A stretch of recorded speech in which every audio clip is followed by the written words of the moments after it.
very good morning, ladies and gentlemen. Welcome to the NUS Postgraduate by Coursework Masterclass Series 2023. My name is Benjamin, and I will be your host for today for all the sessions that you will enjoy in room 334.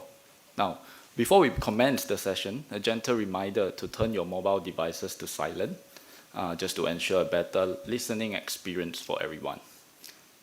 Today, we are happy to bring to you a distinguished list of speakers touching on a wide array of topics. Topics like artificial intelligence and virtual reality in strategic communication, the impact of biomedical informatics on healthcare, the need to integrate green initiatives into urban development, and of course, many, many more as you will find out throughout the day.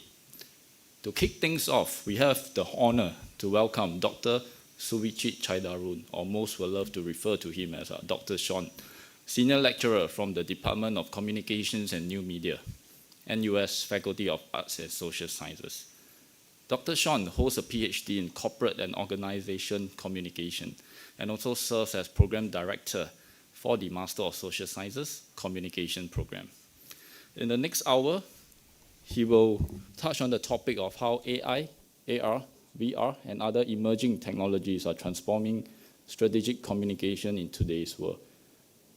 There will also be a dedicated Q&A segment after the session, so to our virtual audience, please feel free to type in your questions into the chat box next to the video. And for those of you who are here in person with us, you can simply scan the QR code that you see on screen right now, or approach the mic in the middle of the room later to post any questions that you may have.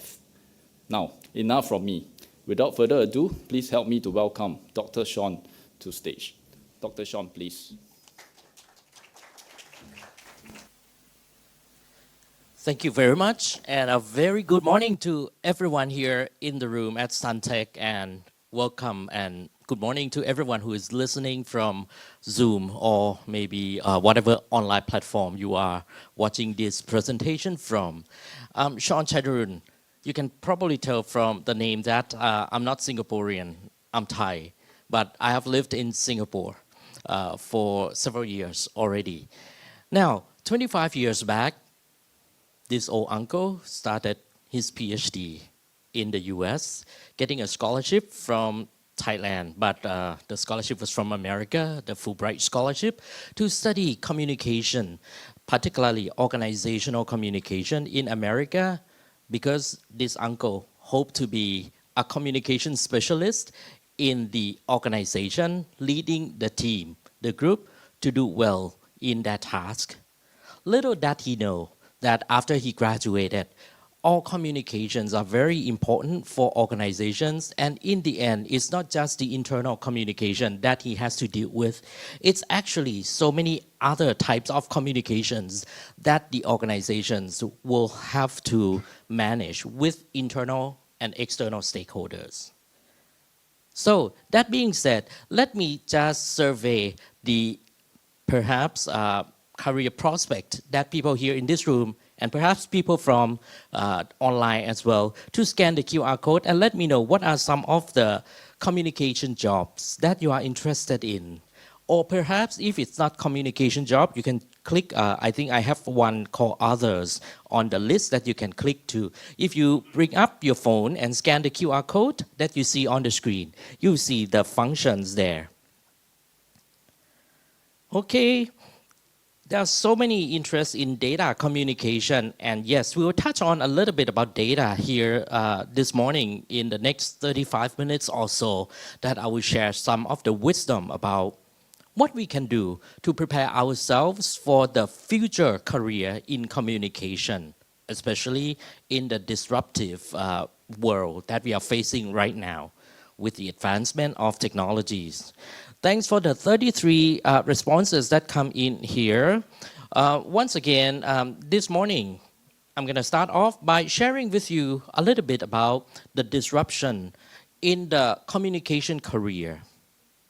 And then we'll look at what communication careers will bring you in the future. What is the prospects, the avenues that you could possibly do with the communication? And third, we'll take a look at how technology disrupts the communication career and what we need to do to equip ourselves to cope with the changes in the industry, right? So that being said, thanks for the 62 answers that came in on my poll here. A lot of you are interested in data communication, and that's true because data is important. It's helpful for us to make a decision in whatever we do, however we want to communicate with everyone.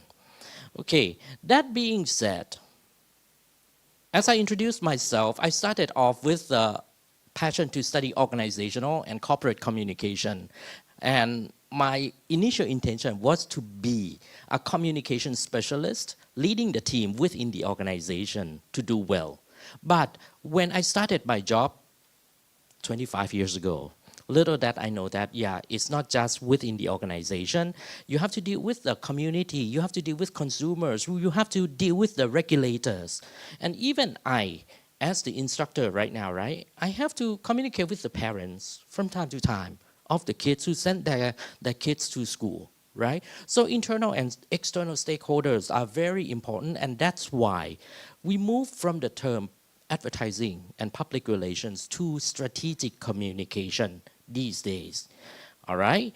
These terms matters because for people who study communication, we are not preparing you to be just public relations and advertisers, professionals in the advertising agency or public relations agency only anymore. You can work for any type of organization. Today, I'm surprised to see one of my students in the program sitting here, right? He's from the Ministry of Health. Andrew is studying strategic communication too, and he's working for Ministry of Health. That being said, it means that people who study communication is sought after by all type of organizations. Doesn't have to be agencies, doesn't have to be media, right? It could be governmental departments, it could be corporations of other industries that need smooth operation and cooperation by community stakeholders. And with that, the disruption is even harder these days because of the technology, because of the pandemic and all that. Who would have imagined many years ago, like 3-4 years ago, that we would never ever meet our students face to face anymore, right? And when COVID struck, we had to teach our classes online via Zoom and all that, right? And these days, if you go to restaurants, if you go to bank and all that, things will never ever be the same. A lot of banks really encourage their customers to do transaction online rather than coming to the bank physically. I went to restaurants after the pandemic and all that. They try to encourage people to make the order from scanning the QR code on their own, less of the human interaction. But does that mean human interaction is not important anymore? Think about that for yourself. I will come back to that question later.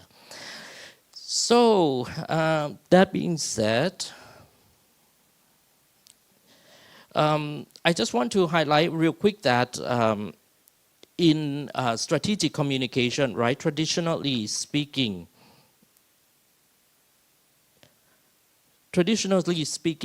we rely on the type of media that we trust the journalist would cover the story for us. So traditionally, public relations practitioner would hold a press conference when there is news that they want to share to the whole world, right? And we call that activity media relations. Okay, we rely on that type of functions to communicate with the mass public. But these days, it's not just the media relations anymore. When you want to do product launch, who do you contact? Not just the journalists, you think of social media influencers, right? Who can spread the news for you and all that. And that being said, the landscape in doing media relations will change from now on. And with that, the first technology or the first item that I want to share with you that will change the landscape and how we do communication professions is big data. We all heard of the term big data, but what is big data? How is it collected? And why is it important to communication profession? Do you remember quite a few years back, before the Brexit, all the poll in the UK pointed towards the direction that UK will remain or stay with the EU, right? But then after the vote, what happened? They voted out, right? What happened after that? The currency dropped. A lot of business couldn't cope with the Brexit and all that, right? What does that tell us? It tells us if you make interpretation of the data wrongly, the decision making afterwards will cause a lot of negative consequences. This is not to mention of the political campaigns that you saw in the past, right? Like, for example, Donald Trump, who wanted to give a speech before his second term when he ran the election and all that, right? He went to Oklahoma thinking that he would be his speech would be well attended by a lot of people, but it turned out that there were a lot of people on TikTok who showed up on TikTok saying that I'm gonna go and support him, but actually they don't turn up, right? So you have to really dissect the audience very carefully with the big data. You have to be very literate about big data. Otherwise, your campaigns, whatever communication decision that you will do, will go wrong. Okay? So that being said, there are 3 characteristics of big data that we should be mindful and be aware of. First, big data is big because of the volume, right? It's not just a few hundred people that we gather information from. Second, big data should have the variety. You shouldn't rely on just solely one source of information. The campaign from Trump, they rely on TikTok responses, right? And they just thought that, oh, I will be well attended when I give a speech, right? And finally, the velocity. The speed of data moves so fast. The next question I have for you to pause and think about is, who collect these big data? It's not the organization that you work for. It's actually other types of organizations that have the access to the pool of data and can gain easy access to the respondents, to participants, right? So who are those organizations? Of course, social media. The companies that own social media, right? When you sign up for TikTok, Instagram, and all that, they collect your data already. You give them consent to collect information about yourself. Now, how are you going to make use of all those data that were collected by a different type of organization to repurpose for your own campaign? By taking into consideration the 3 V's here, that the volume changes, the variety changes, the velocity changes all the time because the data coming in continuously. If you cannot think along or imagine or visualize along, you might think of like, if you are from the same generation as Uncle Sean, you might know that, I'm more of a Facebook generation rather than Instagram, and the younger generation, they use that, right? Facebook has that function, mark save when there's any natural disaster, right? When there's an earthquake and all that, right? And you know that, oh, your relatives are visiting certain areas that are hit by the earthquake and everything, and they click save, just one click would change the data set already. Like, how many people are saved, how many people disappear during that disaster, right? That's how fast the information changes. Okay, so we teach students to make sense of all these data because the big data is very important for decision making when you want to run a campaign. And it's helpful when studying rare events. Keep in mind that big data can be stored for a long time, right? If you want to study like earthquake, let's say, back in 2017 and all that, you cannot go back and collect the data again, right? It's past already, but the data on Facebook is still there. How many people were saved according to Facebook storage and all that, right? And you will be able to see that the small differences become important because those small differences cannot be detected if you collect data on your own with just a few hundred people. But if you collect or use data from the social media or even the census from the government, you will be able to detect the difference more easily. And finally, with big data, you can get into the population heterogeneity. You can get more information about the group of people that you might not be able to access easily. In our program, we do not teach you to technically collect the data, big data by yourself. Of course, we don't have time, right? But we teach you to make sense of all those data. I don't know, Andrew participated in this Harvard Business Review in the data communication course. We have the core course called Data Communication and Analytics, which is the introduction course.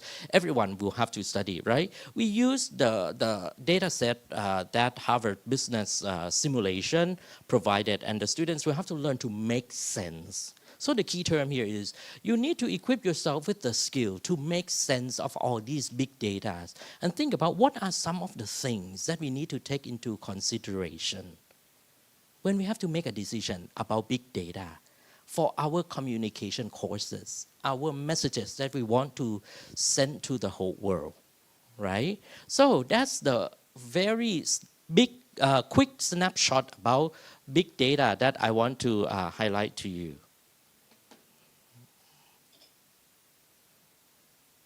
Now, let's move on to the next technology that I think is quite important and exciting to all of us too. Not artificial intelligence yet, mixed reality, augmented reality, or virtual reality. We're still thinking of like, what are the model case or cases that we can use to illustrate the use of augmented reality. I'm going to artificial intelligence, which is the last point that I want to highlight already, okay? Augmented reality, actually, it's around us, right? For example, I don't know if you are aware that there is on the left-hand side, there's a movement or campaign that if you download this application and scan it and walk around Singapore, you will see what Singapore would look like in the next 10, 15 years if we don't care about global warming. How are we going to submerge into the water and all that, right? So if you want to raise people awareness, to change people behaviors about like, yeah, global warming is a real thing, a real trouble, a real problem that we want to change people's behavior. Some of these things can be helpful. Okay, that is to raise the awareness, a campaign, communication campaign to raise the awareness. On this I don't know, left or right on your side, right-hand side, right? If you are facing from the screen, right? You will see that if you walk along Singapore River, there is also another application. It's like Pokemon Go. if you visualize along with me, right? If you walk along Singapore River and download this application and scan this application at some spot, there will be curator popping up and explaining about the significance of these points and that points of Singapore. Are you aware of that? And that is very important, right? That is very useful for the economy here if we use technology correctly, right? Strategic thinking is very important. I told you that big data is very important already, and that highlights the analytical thinking that you should have in order to make sense of that. But now we have to translate that analytical data that we have in hands into something strategic that we can use to convince people, right?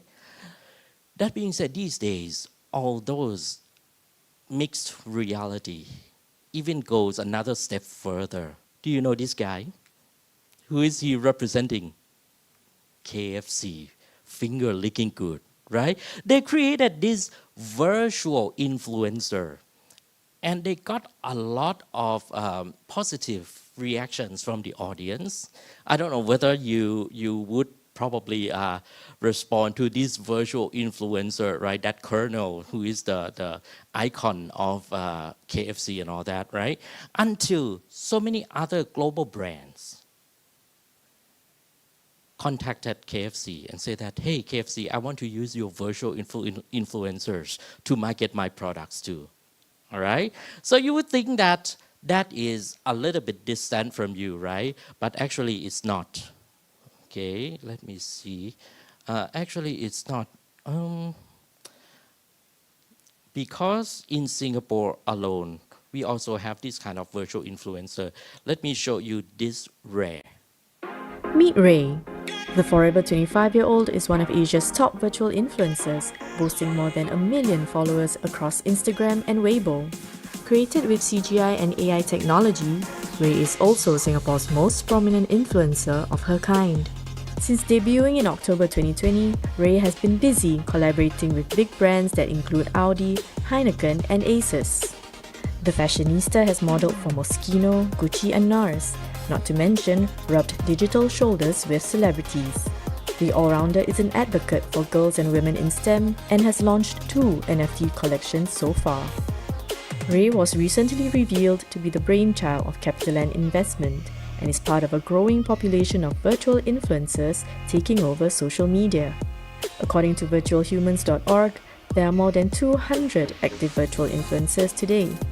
Japan, South Korea, and China are among the most keen adopters of virtual influencers, developing hyper-realistic beings that look uncannily human. One Korean influencer, Lizzie Yo, is so realistic, she recently came under fire for resembling Red Velvet's Irene. Her look has been tweaked since then. Created with features deemed desirable by millennials and Gen Z, the Korean tourism organization spent more than 800,000 to develop Lizzie as its promotional model. As interest in the metaverse industry grows, such virtual beings are expected to become even more prevalent. What are your thoughts?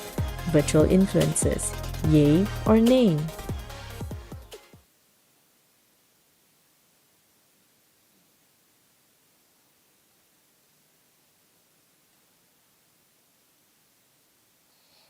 Okay, that being said, virtual influencer, let me ask the audience here in this room and perhaps people from online as well, how comfortable are you interacting and being a fan of virtual influencer?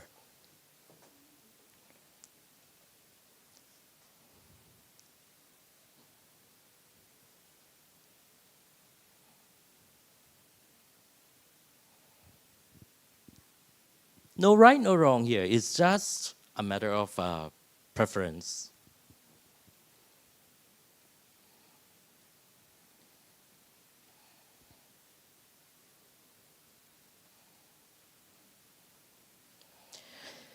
Thank you for the 28 answers that came in, 31 already, right? You will see that there are people who are quite comfortable and there are people who are quite uncomfortable here as well. What does this tell us?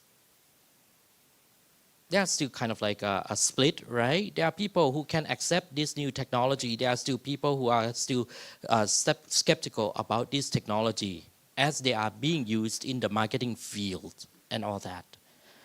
Now, I'm not saying that I'm supporting this or not, but what I want to show you here is that in our program, we teach students to first be analytical, making sense of the data. Second, be strategic, all right? Have the strategic thinking skills, right? Beyond analytical thinking skills, you have to make sense of the data and then make use of the data to make a very good, well-informed decision about how do you want to go about running a campaign, communicating with consumers or whatever stakeholders that you want to communicate with, right? This is an example, just a glimpse of what are some of the pros and cons, the divisive kind of issue that strategic communication people or professionals we have to start thinking about. Of course, people in my generation might be skeptical. I'm also skeptical of the virtual influencer. How are they going to kind of like really interact with people? What are some of the cultural, social implications of all those things? But if you dig deeper, you never know, right? The younger generation may like that. And we have the evidence of that already too, that in other countries, in Korea, for instance, this kind of virtual influencer is being used a lot. And there are some benefits that we who are skeptical about these virtual influencers might not be aware of, right? Because if you rely on the real human being who are the influencers, they might not be that reliable, right? So many things happen if you use the real person. The expectation of the society is placed on those people. They have to be good inside, outside, and that person may or may not be, right? So those are some of the things that you have to think strategically using the data to understand the audience expectations and all that here, right? So that is an example. Now, let's move on to the next one. Another tool, generative AI. You know this term, right? With ChatGPT and all that, everyone knows this term these days, generative AI. In the old days, we deal with artificial intelligence that is predictive AI, algorithm and all that, that predicts the behavior of the audience. But generative AI these days goes beyond that. It helps people create content. It helps people create text, create images and all that, right? Until some artists come up and just say that, no, they steal my idea. If they do that, how can I survive with my career in the future? Okay? For the sake of time, I'm going to skip some of the example here, but I just want to show that we are not teaching you to create artificial intelligence. In the Master of Social Sciences Communication here, we train people to be communication professionals who can make use of artificial intelligence cautiously and mindfully, right, to advance your profession in the future. Everyone is skeptical of ChatGPT, of generative AI, but we study like research from around the world. For example, I myself just came up with a research study from Harvard Business School too, actually, and translate that into some classroom activity where we can use generative AI to help make a decision about communication campaign. And we call that, the strategy is called trisociation. Okay, you know the word association, right? You connect two things that are not related together. Bisociation, you connect two things that are not related together. And trisociation, you connect three things that are not related together to come up with new idea, with new solution, right? Why? Why do we need to do that? All right, let me tell you this. For all of us, human beings, when we approach any problem in our lives, we will try to propose the solution based on our own background. My background is communication. I would just definitely think that all the social problems here should be tackled from the campaign, from the communication strategies and all that. If people here have a background in environment, in nursing and all that, of course you will have your own disciplinary background, right? Now, this generative AI usages, which is called trisociation, will help us reduce the biases. How? Because if you are on ChatGPT, let me do this real quick with you. This is the last fun activity. If you are on ChatGPT, next time you sign in, you can try this with me later, okay? I asked ChatGPT to take the role of the ideator. Hey, you're going to create 10 nows. That is the solution to some problem that you prompt ChatGPT to think about. And I just gave them the global warming problem here in Singapore, for instance, right? Come up with 10 nows and select the 2 nows randomly. And then I'll give you one more now. Because human agency has to still be there, right? You cannot rely solely on the computer. But I give computer, ChatGPT, 2 choices out of 10. Because I want to reduce the bias, the human bias from your own background, right? But then I bring in my own background for just 1/3 of the solution. And this is what ChatGPT answered me. They list 10 words here. That could be the solution. I'm not going to read through all of them, but in the end, ChatGPT selected 2 things for me: solar panels and green roofs. Right? And I just kind of like random thought last night, put in 1 word from my own thinking at that time. I put in waste reduction here. So you see, trisociation, 2 words from ChatGPT, 1 word from me. Okay, now I asked ChatGPT, yeah, okay, then in that case, let's combine the three words here and come up with a solution how Singapore can help solve or tackle the global warming problem. Do you know what they come up with? They come up with the green rooftop solar waste stations.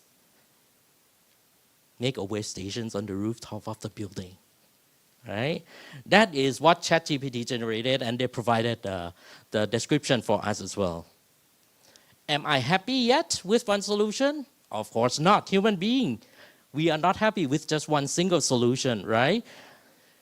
And with the generative AI, there is that function of regenerating the answer. If you have played with ChatGPT before, right? I asked them to generate the ideas for 2 more times just to see, and I want to have more choices. I don't want to be told by ChatGPT what to do with only one choice, right? I regenerated, the next one is eco-integrated buildings. Make the building eco and integrated, right? The first one is just the roof. The second one is the entire building. And am I happy yet? No, I'm not happy yet, right? I asked ChatGPT to regenerate again. And the third time, they come up with a solution. Let's go with the eco-smart green communities. It's not just the rooftop. It's not just the building. Now let's make the entire community. That's how smart it is. But hey, we are human beings. We should take full responsibility in all the decisions made. We shouldn't be told by ChatGPT, right? So the next question I have for you is, I asked ChatGPT like, okay, based on these criteria, feasibility, practicality, and cost effectiveness, among the 3 solutions that you propose here, which one is the most appropriate for Singapore, for instance, right? That being said, let me ask you here. And this is my last question on the poll already. Which one is the most feasible, practical, and cost effectiveness?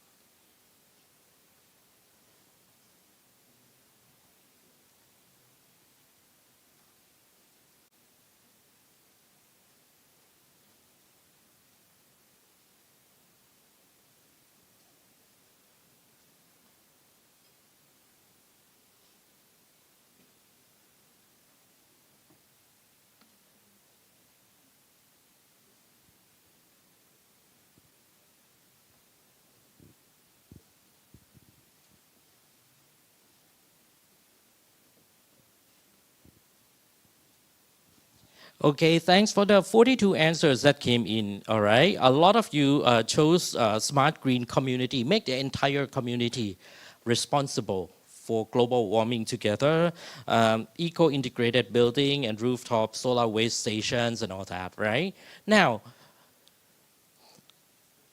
you may wonder like, what is the answer that ChatGPT gave me? Right? And whether or not it's the same as what you chose. Of course, ChatGPT gave me the answer, and then they list pros and cons for each solution as well, right? According to ChatGPT that I tried last night, they chose EcoSmart Green Community too, right? However, when you use artificial intelligence like this, right, you have to make a decision by yourself. You cannot let the AI make a decision for you. The process that I'm showing you or demonstrating to you right now is the process of using artificial intelligence to help you make decision, to help you gather information, right? To help you plan strategically about how you want to go about dealing with this particular social problem based on research that is already published in Harvard Business Review, for instance, right? That tri-association concept.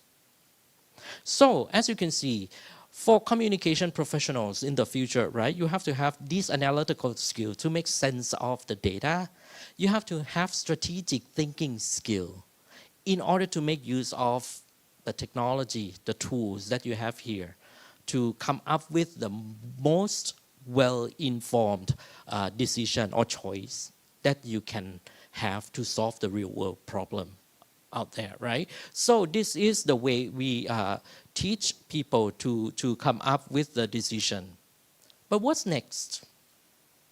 How can we make digital disruption or digital technology transformative rather than disruptive to our society? That's the question that I usually ask students to pause and think and reflect upon after introducing all the technologies to them. What skills do we need to manage digital disruption? How can we leverage technologies in strategic communication industry, and how are we prepared for these change? In our program, we have three areas. Data communication, that helps you analytical skill for sure. Strategic communication, that helps you with the strategic thinking, decision-making skills. We also have one more area that I haven't highlighted that much called global media communication, that equips students with the critical thinking skills. Audience is not just a passive audience. If you persuade them, they may be agreeable to you, they may be resistant to you. Right? So you have to have critical thinking skills to really work, negotiate, and dialogue with the audience and have all those cultural sensitivity to deal with them as well, right? So that you can make the mindful use of technologies here. All right, the last thing that I want to share with you for our presentation, for my presentation this morning, is the fact that all our assignments in the program try to equip students with the practical skills, translate research into something practical. And, it's going to be quite embarrassing here because one of the students' work that I'm going to show in the next couple of slides is someone sitting in this room as well, okay? Okay, for instance, I asked students to write thought leadership. Coming up with content, you can rely on artificial intelligence, but the skill in seeking content, the skill in writing, the skill in distilling and dialoguing with people online is something that human beings will need to equip ourselves with, right? So in our program, one of the assignments, at least in my class, is thought leadership, content or blog that people will have to write. For example, this is the thought leadership blog by Bell, who is also the integrated communication specialist. And this is another one by Andrew, who is sitting here, right? I'm not gonna read your article to everyone here, but as you can see, we try to make things relevant to people's lives so that after you graduate, you can make use of all the tools. You can be mindful, cautious communicators, right? Who can make use of technologies for your professional growth. And then before you start your real job, we also have all the assignments to prepare you for the real world. We have Harvard Business cases or simulations all the time in various courses. I showed you in the previous video already. How wonderful is that, studying at NUS, but you can use Harvard material, right, in our program, okay? We also have great connections with industry partners. We invited Stephen Cheer to come give a talk to us every year, okay? And next semester, we already got a confirmation from him that he will be available and come to give a talk to us already too, all right? We have, this one is Clara, who is the writer, the journalist from the Straits Times, right? Who will come and connect with the students, right? So before students graduate, they will start already develop network with people in the industry here in Singapore, right? I'm just highlighting only the media industry, media contacts that we have, but actually we have beyond the media too. Sometimes we invited corporate communication people from other sectors, right? From the Changi Airport and all that, to our classes. Now, besides technology, I want to showcase another activity that we did in class, and let's watch this video real quick, just for 1 minute.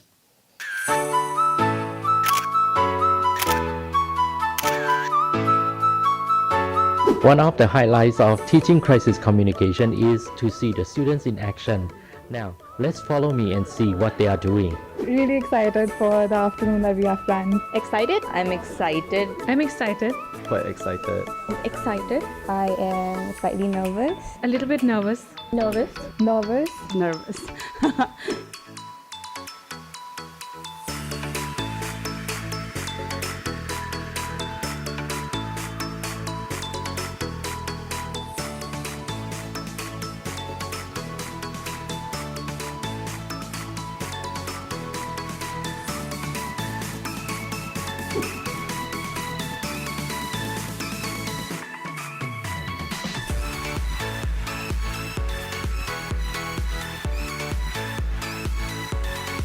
And it was a very fun experience. Very glad that I went through the exercise. It was really eye-opening for me. I really learned a lot from this simulation.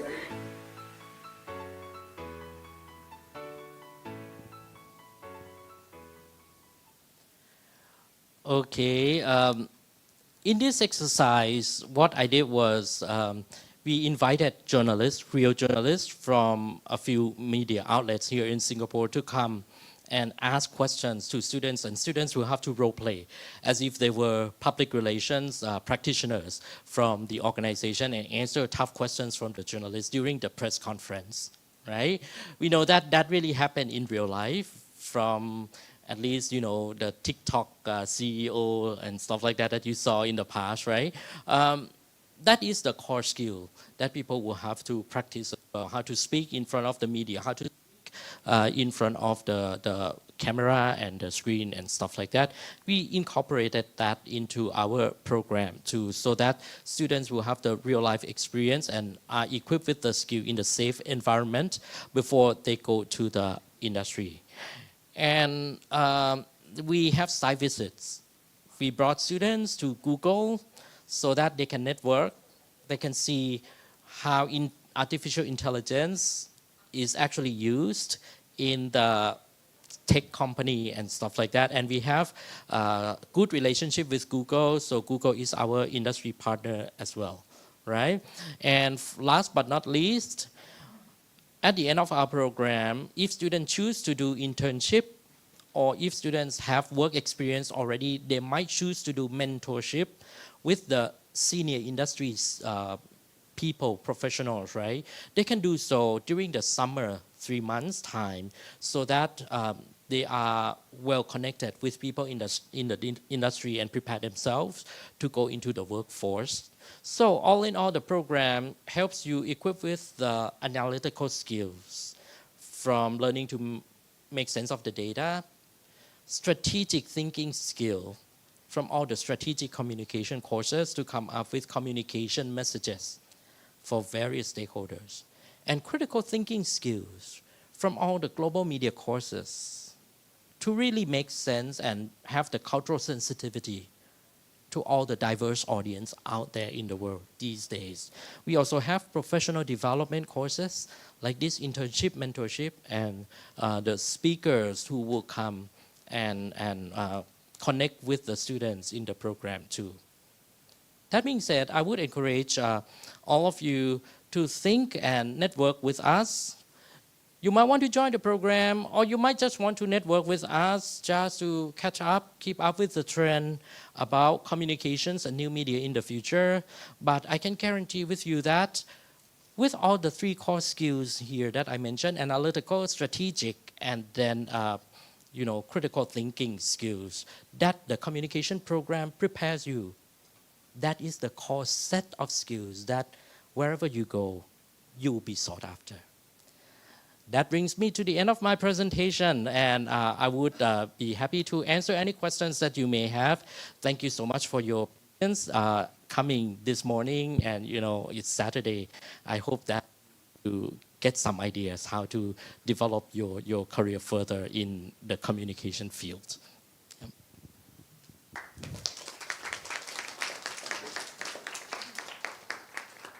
All right.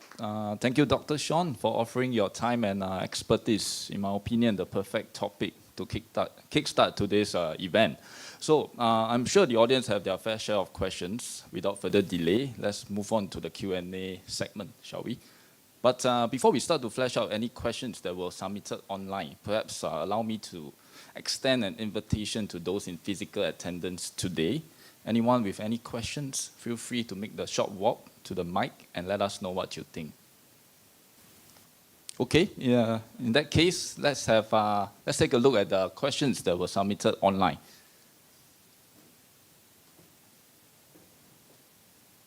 Okay, first question of the day, interesting one and perfect way to kickstart this segment. So how should one collect data technically? Dr. Sean? Oh, that's a big question, right? To collect a data, you need the skills in conducting research, right? A lot of people think research is bitter medicine. You don't like studying research method. We have a research method course, but we try to make it hands-on as much as possible.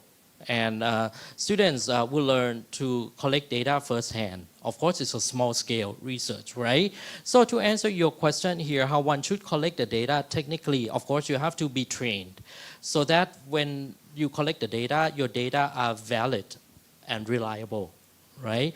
And then answer the research questions that you have in mind. You don't randomly collect your data because if you do so, the data that you collect might be useless. All right, you should have a clear purpose in mind. And that comes with the training. And we have all the courses that you provide with some of these skill sets in collecting the data. Start small first, right? And then you can go bigger with data collection, right, for yourself. I hope that answered the question. Yeah, I hope that answered the questions for Supriya Chandra. So yeah, we have the next question very quickly here. So are we foreseeing that media news companies will soon replace actual correspondence with AI models? Dr. Sean? That's a good question. I should have that on Slido to poll everyone here, right? Of course, there are tools already these days to write news for people. And I just tried ChatGPT myself on some of the content that I want to create. What happens is that sometimes the facts that ChatGPT used to create the content for us or write news article for us, right, might not be true. And seriously, that really happens. You have to verify it by yourself, right? So no matter what, human being is still needed. All those AI will be useful for you to just gather the quick data, quick information, but it's you who will have to verify. Now you see my stance, and I hope that gives you a hint of the answer already, right? Yes, AI will help replace some routine task that is not the higher level decision making. But if you equip yourself with a higher decision making skills, no matter what, I don't think technology can replace you. Very good response. I hope that addressed your concern, Eric. And to anyone in the room, if you have any questions anytime, yeah, the mic is there. Yeah, please, sir. Yeah, my name is William. Dr. Sean, yeah, very great to have you given so nice lesson as you address so many areas. So my question is very simple, right?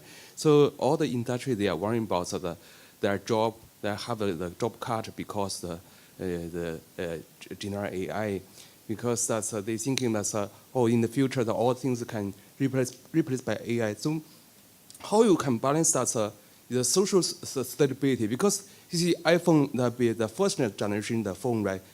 We come to the smartphone. It doesn't mean that smartphone that people can easily adapt, right? Nobody to teach much, everybody can master very well. Also socially, I mean, from different industries can harmonize the relationship, working, education, social, everything we do, the people adapt very well. Then come to next generation, we are worried about the general AI. Then these ideas that give people a worry, say, hey, this ChatGPT or general AI, hey, will replace my job. Then how about if those people, all the money will be made by the AI? Then the rich people become richer and richer, and then the people that don't have a job, how to use this AI to manage the political relationship and social stability. That's how the future, the trend to get certain balance between the social education, the working, and the education to achieve some certain balance. That's how we can address the pattern. And the people always want about AI, but how let the people feel happy? I mean, they want to bring people have better and healthier, more convenient life instead of worrying about their jobs, right? How you can manage these points? Using general AI make people live easier instead of worrying their job. Yeah. Thank you so much. Whenever there's new technology emerging in our society, if you reflect upon our lifetime, right, there's always anxiety. That's the reality, right? I remember those days, you might not be able to reflect that far like me, right? When I first studied, right, in America, I came from the country where PowerPoint was not well used. And then, PowerPoint was invented, and then people just started thinking, will people lose the speaking ability? Because everyone can be put on PowerPoint. That's the basic thing, right? But that's actually reflect the similar movement right now with the AI, except that the AI is moving a lot faster when the PowerPoint is invented, right? Was invented in those days, all right? So I think no matter what, there will be anxiety, there will be resistance, there will be concerns out there. But human beings are human beings. If we know how to take control of technology, all right, we will find a solution. If we move forward together, that's what I believe in, right? Of course, the routine job might disappear, but the higher level decision-making job will emerge more. The question is, are you ready to take that higher level decision-making job? Because a lot of people who are worried have been trained to take all those routine jobs. And that's why they are worried. Now, we are at the stage where we have to train the workforce, our workforce, to start thinking about what are the tools out there in decision-making using AI?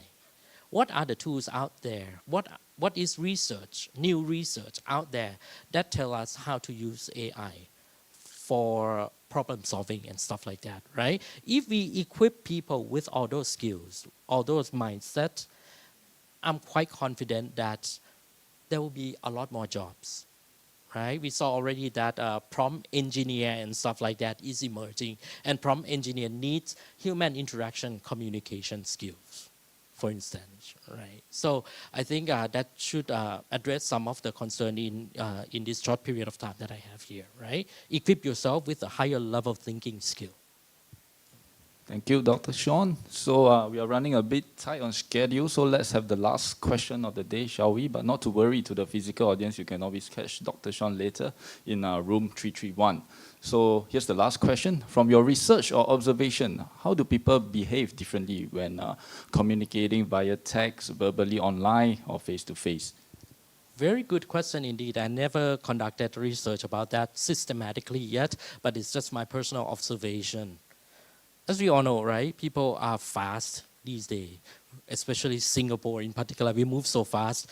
Whenever I go back to take a vacation in Thailand, I cannot take the pace in Thailand anymore now because I've lived in Singapore for quite some time. I just thought that Thailand is super slow now. No offense, but it's good and bad in different ways. So with that, the text-based information is consumed, is created super fast. That comes with surprise too. I think you all may encounter the situation where you read some text, some emails, some messages that is sent to your phone with some interpretation already immediately, but the sender may not have that particular intention, right? So that is another kind of skill, right? The human skill that we might need to emphasize even further beyond just the higher level thinking skill. Because I just gave this talk at another university a few months back, right? They asked me like, do you think AI will replace teachers? Yeah, AI can teach some content. You don't have to listen to my lecture today, right? If I record it and then, you can scan or search it on YouTube somewhere, you can ask AI to scan for it and all that. But what you need from the real teacher is the real social support. When you want to cry about, like, I cannot cope with the assignment, you don't want to cry with AI. You don't want to talk with Siri about that. Human touch is still needed, right? Unless you can cope with your emotions by talking to Siri. Congratulations, you are up at another level. I can't, right? Okay. Okay, thank you, Dr. Sean. And now with that last concluding question, thank you once again for answering the wide-ranging audience from both our physical and virtual audience.